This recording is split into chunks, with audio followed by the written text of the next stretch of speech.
우리 요한복음 6장을 보고 있습니다. 요한복음 6장 계속해서 떡 이야기가 나옵니다. 오늘도 우리가 보면 예수님을 생명의 떡으로 이야기하는 것이 논쟁의 중심 가운데 있고, 그리고 요한복음 6장 우리가 카리스를 통하여서 여러분들이 날마다 묵상하실 때 보면 이 앞에도, 우리가 보는 오늘의 말씀 앞에도 계속해서 떡 이야기가 나오는 것을 우리는 보게 됩니다. 왜 요한복음 6장 전체에 이와 같이 떡에 대한 이야기가 반복되고 있는가? 그것은 이 요한복음 6장은 아주 특별한 배경이 있는 말씀이기 때문에 그렇습니다. 제가 아주 예전에 성경 공부를 열심히 하고 또 성경에 대해서 막 암송할 때 복음서에서 외웠던 숫자가 있습니다. 복음서에서 외웠던 숫자 14, 6, 9, 6. 이 숫자를 외웠었거든요. 지금도 까먹지 않고 기억하고 있는데 이게 무슨 숫자냐면 14, 6, 9, 6이 마태복음, 마가복음, 누가복음, 요한복음에 오병이어에 대한 기적이 나오는 장수가 바로 그 숫자입니다. 마태복음 14장, 마가복음 6장, 누가복음 9장, 요한복음 6장. 사복음서 가운데 거의 유일하게 모두 기록하고 있는 특별한 기적의 사건이 바로 이 오병이어의 사건입니다. 다른 기적들은 복음서들마다 기록한 것도 있고 또 기록되지 않은 것도 있는데 이 오병이어의 기적은 사복음서 모두에 기록되어져 있고 요한복음 6장은 바로 그 특별한 오병이어의 기적이 배경이 되는 그러한 장입니다. 오병이어, 하나님의 말씀을 들으러 왔던 사람들이 끼니 때가 돼서 먹지 못하자 그 들판에서 먹을 것을 구하러 가라고 흩지 않으시고 물리치지 않으시고 예수님께서 오병이어로 보리떡 5개와 물고기 2마리로 모든 사람들을 먹이신 것. 요한복음은 5,000명이라고 우리들에게 이야기를 합니다. 5,000명의 사람들을 먹이신 기적의 사건. 배고파 있었는데, 허기져 있었는데, 오늘날 같이 먹을 것이 풍족한 시대가 아니라 먹을 것이 항상 문제였고 삶의 중요한 일이었던 때에 그 먹을 것을 채워주셨던 예수님, 떡을 주셨던 예수님, 사람들이 그것을 경험했습니다. 예수님이 주신 떡을 먹었습니다. 자기가 일해서 번 것이 아니라, 다른 사람에게서 얻은 것이 아니라, 아니면 다른 어떤 데에서 구입하고 산 것이 아니라 예수님이 거저 주시는 떡을 먹었습니다. 그리고 사람들은 그 떡을 계속 원하게 됩니다. 그래서 이 요한복음 6장에는 계속해서 떡 이야기가 나오는 겁니다. 떡을 한번 먹었던 사람들이 그 떡에 대해서 잊지 못하고 계속해서 떡을 바라고 원하고, 그리고 그 떡에 대해서 예수님께 말씀드리는 것. 요한복음 6장의 말씀을 보면 우리의 삶을 생각하게 됩니다. 저 여러분이 예수님께 떡을 달라고 기도하는 사람들이 요즘은 많지는 않습니다. 떡을 달라고, 물론 우리가 떡으로 이야기할 수 있는 모든 필요한 것들로 넓히면 여전히 우리는 그것을 놓고 기도를 많이 하지만, 떡을 달라고 이야기하는 분들, 떡만 달라고 이야기하는 분들은 많지 않습니다. 그런데 우리는 여전히 주님 앞에 나와서 주님, 제가 이것을 원합니다. 제가 이것을 바랍니다. 이게 필요합니다. 지금 이게 꼭 있어야 됩니다. 우리는 기도합니다. 그리고 주님이 그것을 채워주십니다. 떡으로 주십니다. 내가 때로는 수고하지 않았고 내가 그것 때문에 크게 노력하지 않았는데 내 소원을 채워주십니다. 요한복음 6장에 있는 사람들 같이 떡을 먹습니다. 그리고 나서 우리는 어떨까? 오늘 요한복음 6장을 보면서 그것을 생각합니다. 요한복음 6장 계속해서 한 번 떡을 먹은 사람들이 떡에 대해서 계속 이야기하는 것처럼 우리도 주님 앞에 기도하고 주께서 우리들이 원하시는 것을 채워주신 이후에는 그 채워주신 것을 이 소원을 계속해서 주님 앞에 그것만 이야기하고 있는 그런 사람들이 되지 않는가. 지난 주일에 우리가 6월의 말씀을 보면서 주님은 우리의 소원을 이루어 주신다라고 말씀드렸습니다. 또 여호와를 기뻐하라. 그가 내 마음의 소원을 내게 이루어 주시리로다. 시편 37편 4절의 말씀을 통하여서 예수님은 우리의 마음의 소원을 이루어 주신다. 주님은 우리의 마음의 소원을 이루어 주신다. 왜냐하면 우리를 사랑하시기 때문이다. 그 말씀을 드렸습니다. 그리고 우리가 신앙이 깊어진다고 해서 우리의 소원이 오늘 말씀으로 바꾸면 떡에 대한 소원이 사라지는 것이 아니라, 없어지는 것이 아니라 우리의 소원에 하나님의 소원이 더해져야 된다라는 말씀을 드렸습니다. 소원을 이루는 인생, 우리가 이 땅에 살아가면서 우리가 갖는 꿈을 이루는 인생입니다. 오늘 말씀의 제목이 꿈을 이루는 사람인데, 주께서 우리의 소원을 떡을 한번 주심으로 채워주시는 그러한 역사 이후에 우리가 인생의 중요한 일들, 특별히 꿈이라고 부를 수 있는 중요한 소원들을 어떻게 이루는 인생이 되어질까? 오늘 말씀의 귀한 교훈이 저 여러분의 삶에서 주님께서 주시는 귀한 교훈이 되시기를 예수님의 이름으로 축원을 드립니다. 첫 번째, 꿈을 이루는 사람은 어떤 사람인가? 주님 앞에 수군거리지 않는 사람입니다. 오늘 말씀을 보면 41절에 이렇게 이야기합니다. 자기가 하늘에서 내려온 떡이라 하심으로 유대인들이 예수에 대하여 수군거렸다. 그리고 그것을 보시고 43절에 보면 예수님은 이렇게 대답하십니다. 예수께서 대답하여 이르시되 너희는 서로 수군거리지 말라. 수군거리다 라는 말은 마치 벌이 때를 이어서 붕붕붕붕붕 하고 날아다니는 것 같이 웅웅웅 하는 것을 묘사하는 말입니다. 즉 수군거리다라고 되어 있는 것들은 사람들이 모여서 마치 벌이 때로 모여서 웅웅웅 하고 날개소리를 내는 것 같이 그런 소리를 냈다. 그리고 성경에 보면 이 말씀은 또한 어디에서 쓰이고 있냐면 출애굽한 이스라엘 백성이 광야에서 하나님에 대해서 원망하고 모세에 대해서 원망할 때 그들이 광야에서 했던 말을 이 말로 이야기하고 있습니다. 그들이 광야에서 웅웅거렸다. 붕붕거렸다. 하나님 앞에, 모세 앞에 웅웅거렸다. 그래서 이 말은 그냥 사람들이 함께 모여서 웅웅거리고 이야기하고 수군거리는 것을 말할 뿐만 아니라 성경의 다른 용례들을 보면 불평하고 비난하면서 어수선한 모습을 이야기한다는 겁니다. 좋은 이야기로 웅웅거리면서 이야기하고 웃고 깔깔대는 것이 아니라 이 마음에 불평이 있어서 이 마음에 무언가 편하지 못한 구석이 있어서 사람들이 그 말을 서로 주고받으면서 웅웅거리는 것을 이야기한다는 말씀입니다. 사람들이 수군거렸습니다. 불평했습니다.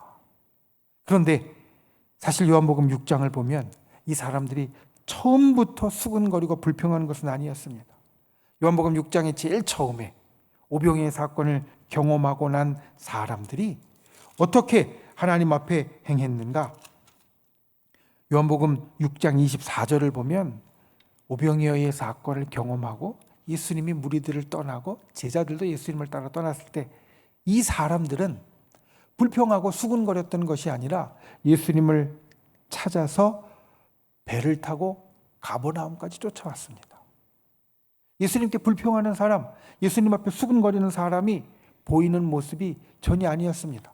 그들은 예수님 앞에 열광적이었고 예수님을 찾아서 자기들이 있던 그 들판이나 거기에서만 있는 것이 아니라 배를 타고 배를 옮겨 타고 배를 얻어 타고 반대편에 있는 가버나움까지 예수님을 따라왔다는 겁니다. 이들은 예수님께 대하여 아주 열광적이었습니다. 그런데 이 열광적이었던 무리가 예수님 앞에 수군거리는 사람이 되었던 이유, 그것은 예수님이 이들에게 더 이상 이들이 원하셨던 떡을 주지 않으셨기 때문입니다. 예수님은 떡을 원하는 자들에게 이렇게 이야기하십니다. 하늘의 떡을 먹어야 한다.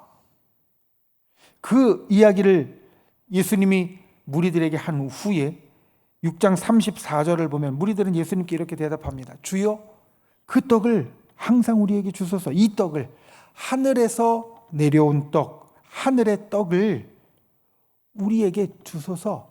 이때까지만 해도 이 사람들은 괜찮았습니다. 수군거리지 않았습니다. 떡을 달라라는 무리에게 너희가 지금 당장 배부를 떡이 아니라 하늘의 떡을 먹어야 한다 라는 말씀을 듣고도 이들은 주여 그 떡을 우리에게 항상 주소서 이렇게 이야기를 했습니다. 그런데 예수님이 그 이후에 한 말씀을 더 하십니다. 내가 바로 하늘에서 내려온 떡이다. 예수님이 하늘에서 내려온 떡이다 라고 말씀하시자 오늘 말씀에 있는 대로 자기가 하늘에서 내려온 떡이라 하신 후에 41절에 있는 대로 사람들이 수군거리기 시작했다라는 겁니다.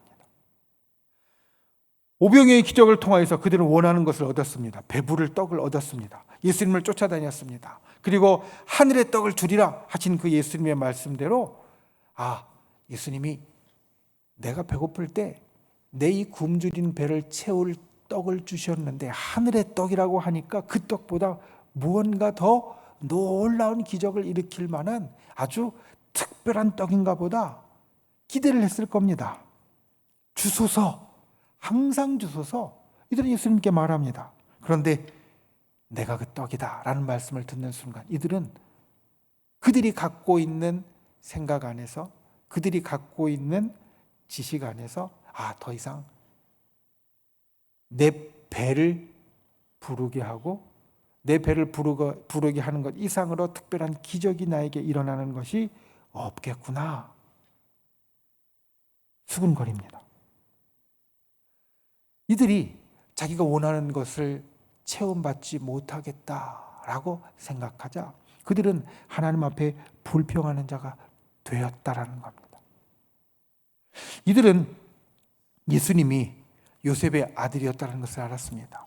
나사렛에서 자랐다는 것을 알았습니다. 그래서 예수님이 자기에게 줄 수 있는 것이 자기가 아는 요셉의 아들로서는 별게 없을 수도 있겠다라는 것을 알았습니다. 그런데 우리는 그렇지 않습니다. 우리는 예수님이 분명히 하나님의 아들이신 것을 알고 또 우리를 위하여 놀라운 일을 행하셔서 우리를 구원해 주시고 우리에게 천국의 문을 열어주시며 영생의 일들을 주셨다는 것을 우리는 압니다.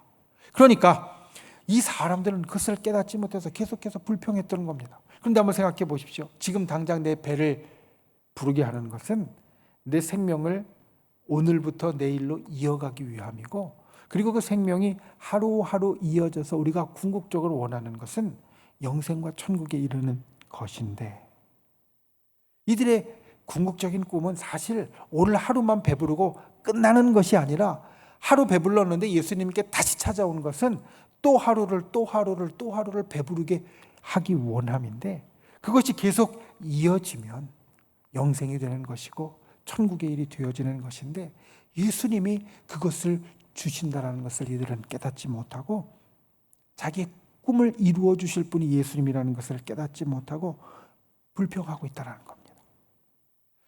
우리가 하나님 앞에 신앙생활을 하면서 때로 오늘 말씀에 있는 이 무리들과 비슷하지 않은가 돌아보게 됩니다.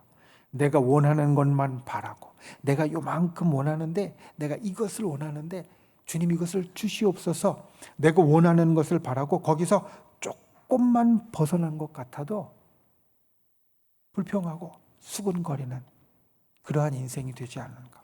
내가 원하는 이것보다 조금 벗어난 것 같아도 예수님이 나에게 주시는 것이 사실 훨씬 더 좋은 것인데 그것을 우리가 깨닫지 못하고 불평하고 수군거리는 인생이 되지 않는가. 내가 보는 그림보다 주님이 우리를 향하여 그리는 그림이 훨씬 더 크고 놀랍고 좋다는 것을 신뢰하고 믿는 분들이 되시기를 바랍니다. 우리가 그것을 믿지 못하면 오늘 이 무리들처럼 수군거리는 인생이 될 수밖에 없습니다. 왜냐하면 하나님의 그림은 우리의 그림보다 훨씬 더 커서 이 큰 것을 주시기 위하여서 내가 이것을 원했는데 먼저 이것을 채워주실 수도 있습니다. 그런데 하나님은 이만큼 나에게 채워주시려고 하는데 내가 바라는 이게 안 되고 이게 됐다고 해서 불평한다면 우리는 하나님의 그림을 보지 못하는 어리석은 자가 될 수밖에 없고 오늘 말씀에 있는 이 무리들처럼 하나님을 잘 알지 못하는 자가 될 수밖에 없다는 겁니다. 주님은 나를 위하여 정말로 좋은 그림을 그리고 계시고 정말로 놀라운 꿈을 이루고 계신다. 믿고 신뢰하는 분들이 되시기를 바랍니다. 주님의 이 확실한 음성을 들으면 수근거리지 않는 분들이 되시기를 바랍니다. 불평하지 않는 분들이 되시기를 바랍니다. 내가 주님을 신뢰하니 주께서 내게 주실 것이 정말 나에게 좋은 것인 줄 믿습니다. 내가 이제는 더 이상 불평하지 않고 내 기도 그대로 이루어지지 않아도 하나님은 결국 나에게 더 큰 것으로 주실 뿌림을 믿습니다. 이렇게 고백하고 나아가는 저 여러분이 되실 수 있기를 예수님의 이름으로 축원을 드립니다. 두 번째로 오늘 말씀을 통하여서 우리가 기억해야 될 것, 꿈을 이루는 사람은 주님과 연합하는 사람입니다. 오늘 말씀의 두 번째 부분인 48절부터 51절까지의 말씀, 저 여러분이 한번 같이 읽어보겠습니다. 제가 먼저 읽고 여러분이 그 다음에 읽고 우리 교독하겠습니다. 48절부터 51절입니다. 내가 곧 생명의 떡이니라.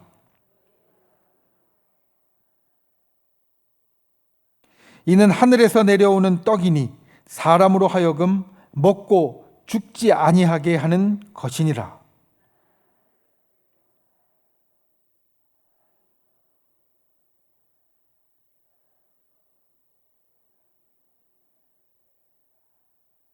아멘, 아멘. 조상들은 하나님이 직접 주신 만나를 먹어도 죽었지만 너희가 나를 먹으면, 내가 생명의 떡인데 나를 먹으면 죽지 않을 것이다. 예수님의 말씀입니다. 어제 저녁에 우리 청주신학교에서 학술대회가 있었습니다. 신학 학술대회가 있었고 세미나가 있었고 삼위일체에 대해서 논문을 발표를 하고 그것을 듣는 시간을 가졌습니다. 여러분, 삼위일체 성경 가운데 참 어려운 주제입니다.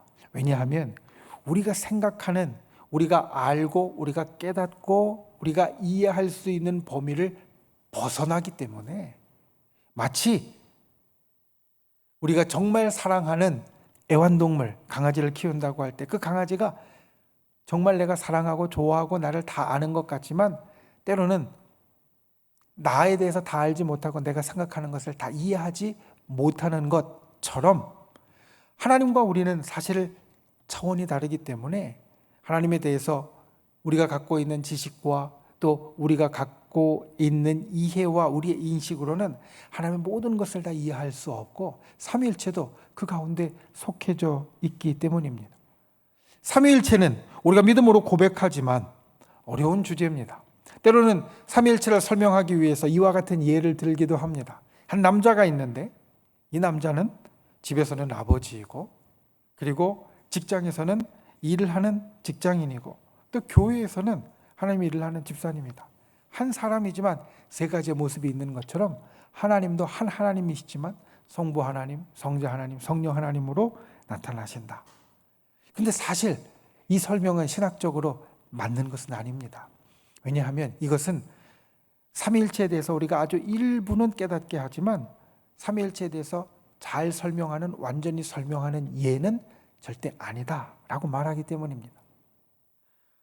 하나님의 모습이 아버지일 때 다르고 또 아들일 때 다르고 성령일 때 다르기 때문에 이것은 잘못되었다는 겁니다. 왜냐하면 한 남자가 집에서, 직장에서 그리고 교회에서 동시에 존재할 수도 없고, 그렇죠? 집에도 있으면서 직장에도 있고 교회도 있을 수는 없습니다.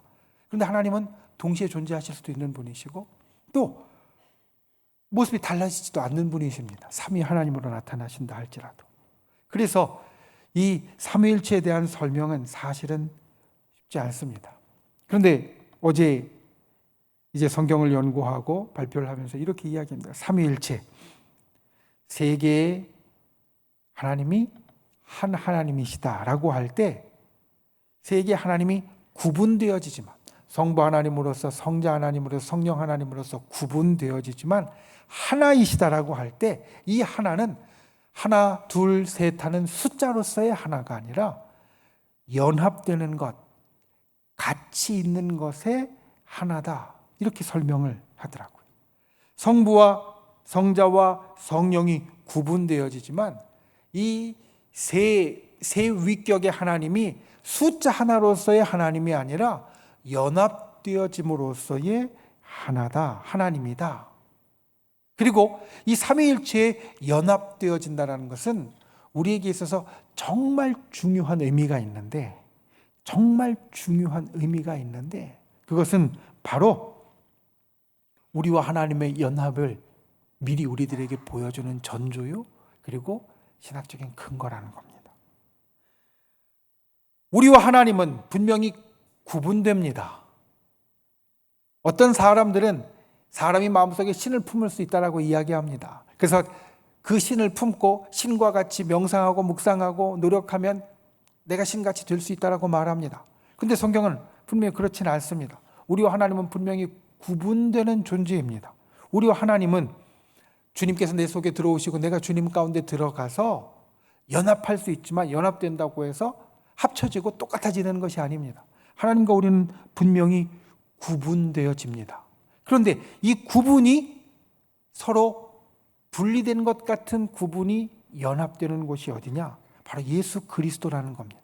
이것이 어떻게 우리들에게 이루어지냐면, 예수님 안에 신성과 인성의 완전한 연합이 이루어진 것처럼, 예수님은 하나님이시면서 또 온전한 인간으로 이 땅에 오셨고, 이 신과 인간이라는 완전히 구분되어지는 것이 예수님 안에 하나로서 연합되어진 것처럼, 우리와 하나님이 구분되어지는데 우리와 하나님이 함께 연합할 수 있는 것, 그것이 바로 예수 그리스도 안에서 나타났고, 그래서 우리가 예수님을 통하여서 하나님과 연합하는 존재가 되어지고 구원받는 존재가 되어질 수 있는데, 이것이 성경 안에서 우리가 신학이라고 이야기하는 성경의 원리들 가운데에서 가장 분명하게 먼저 보여진 것이 삼위일체라는 겁니다.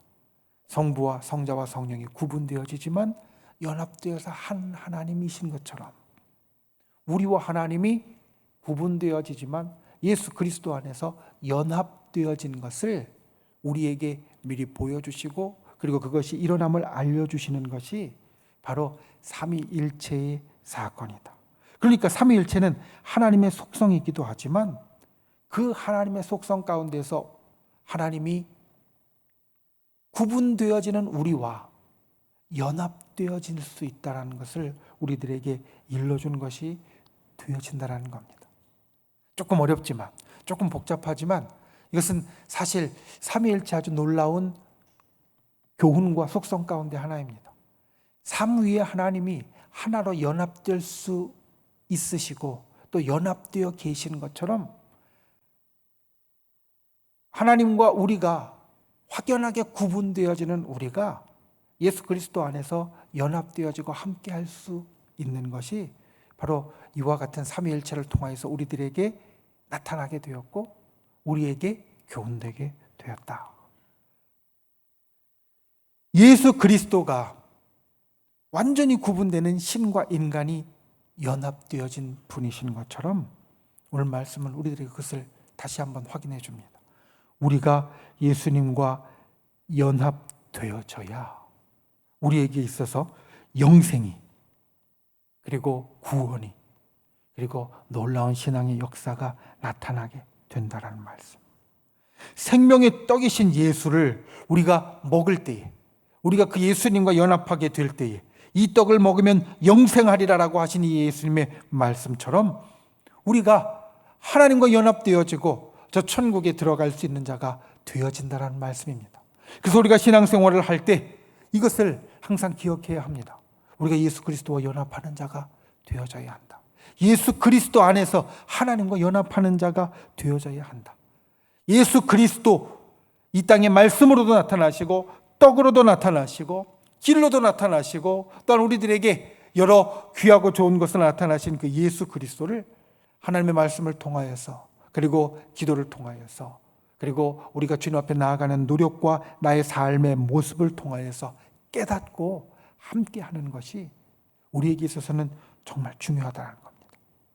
그 속에서 하나님과 연합할 수 있고, 그 속에서 영생을 열어갈 수 있고, 그 속에서 천국을 소유할 수 있고, 그 속에서 하나님의 상속자가 되어질 수 있기 때문에 저 여러분이 오늘 예수님의 말씀처럼 예수님과 연합할 수 있는 분들이 되시길 바랍니다. 생명의 떡, 예수 그리스도, 우리가 연합한다는 것이 어떻게 보면 목사님 어떻게 해야 되죠? 연합해야 된다는 말씀은 아시겠는데 내가 뭘 해야 될지 모르겠습니다. 이렇게 막막할 수 있습니다. 그런데 성경은 예수님이 우리에게 어떻게 나타나셨는지, 무엇을 행하시는지 분명히 이야기하십니다. 요한복음은 처음부터 예수님은 말씀이시고 진리라고 이야기하셔서 우리가 예수님의 말씀인 진리를 통하여서 이 성경을 가까이 함을 통하여서 예수님과 연합하는 길을 열어갈 수 있다는 것을 이야기하시고, 또 예수님께서 이제 십자가에 달려 돌아가시기 전에 우리를 중보하시는 자로 예수님 앞에 우리를 위하여, 하나님 앞에, 아버지 앞에 우리를 위하여 기도하는 분으로, 그래서 나의 이름으로 기도하라라고 이야기하시는 분으로 우리에게 나타나셨다는 것을 우리가 알면 우리가 기도를 통하여서 예수님과 연합하고 하나님 앞에 나아갈 수 있다는 것을 알 수 있고, 이 성경 가운데 예수님에 대해서 이야기하는 그 모든 것들을 통해서 우리는 예수님과 연합하는 방법을 찾아갈 수 있다는 겁니다. 그리고 그때 오늘 말씀에 처음에서 이야기 드렸던 우리의 소원의 확장이 일어납니다. 내가 당장 배고파서 먹고 싶은 떡만 있다가 예수님과 연합하면, 생명의 떡이 이 속에 들어오면 내가 당장 배고파서 먹는 떡뿐만 아니라 그 생명의 떡에 대한 소원, 하나님의 일에 대한 소원, 신령한 소원, 영적인 소원들이 우리들에게 더해지게 되고 우리가 그 소원을 이루는 자가 되어질 수 있다. 그냥 내가 배부르기 위한 떡만 생각하다가 생명의 떡이 내 속에 들어오게 되면 내가 영혼의 구원에 대해서 생각하게 되고 세상의 구원에 대해서 생각하게 되고 우리 주변에 힘들고 어려운 사람들을 중보하고 돕는 것에 대해서 생각하게 되고, 그리고 하나님의 뜻을 이 땅에 이루는 방법들에서 생각하게 되고, 이러한 소원들이 우리들에게 들어오게 되어진다는 겁니다. 꿈을 이루는 사람은 예수님과 연합하는 사람입니다. 말씀을 통하여서 또는 기도를 통하여서 또 예수님이 우리들에게 계시하신 여러 방법들을 통하여서 예수님과 연합하는 자가 영생의 길을 열어가고 주님께서 우리들에게 주신 궁극의 소원을 이루어가는 자다. 이것을 기억하시고 주님과 연합하는 저와 여러분이 되실 수 있기를 예수님의 이름으로 축원을 드립니다. 말씀을 맺습니다. 저 여러분은 꿈을 가진 사람이어야 합니다. 요에서에 나와 있는 것처럼 꿈은 젊은 사람만 꾸는 것이 아니라 나이 들고 하나님이 당장 내일 나를 불러가신다고 해도 우리가 계속해서 꾸어야 하는 것입니다. 왜냐하면 하나님이 당장 나를 불러가셔도 나는 오늘 끝나는 것이 아니라 나는 주님이 불러가신 그곳에서 계속해서 영생으로 이어가는 존재가 되었기 때문입니다. 그러니 우리는 계속 꿈을 꾸는 존재가 되어야 합니다. 당장 하나님이 내일 불러가시면 소용이 없는 내 배를 부르는 떡에 대한 꿈만이 아니라, 오늘까지만 유효한 꿈이 아니라 우리의 영생에 유효한 꿈을 꿀 수 있어야 합니다. 저 여러분이 그렇게 꿈을 꾸는 분들이 되시기를 바랍니다. 그 꿈을 이루어가는 분들이 되시기를 바랍니다. 이 땅에서의 소원을 이루되 이 땅을 넘어서는 소원까지 이루어가는 귀한 분들이 되시기를 예수님의 이름으로 축원을 드립니다. 그러기 위해서 오늘 말씀의 두 가지, 주님 앞에 불평하지 마십시오. 주님의 큰 그림을 보는 분들이 되십시오. 그리고 두 번째, 주님과 연합하는 분들이 되십시오. 주님과 연합하여서 영생의 길을 열어가는 귀한 저와 여러분이 되시기를 예수님의 이름으로 축원을 드립니다. 기도하겠습니다. 귀하신 아버지 하나님, 주께서 우리를 사랑하심으로 이 땅에 독생자 예수 그리스도를 보내주셨고, 오늘 그 예수 그리스도를 육신 가운데 친히 만났던 사람들이 예수님께 보이는 모습을 통하여서 우리가 이 땅을 살아갈 귀한 교훈을 얻습니다. 우리가 이 땅을 살아갈 때 꿈을 가지고 꿈을 이루는 자가 되길 원하는데, 주님, 그 꿈이 이 땅에서의 소원과 이 땅을 넘어서는 그 소원이 되게 하여 주시옵소서. 그리하여서 오늘 무리들처럼 예수님 앞에 수근거리고 불평하는 자가 아니라 하나님의 큰 그림을 보고 감사할 수 있는 자 되게 하여 주시고, 주님과 연합하여서 영생의 길을 열어갈 수 있는 자 되게 우리를 도와 주시옵소서. 예수님의 이름으로 간절히 기도하옵나이다. 아멘.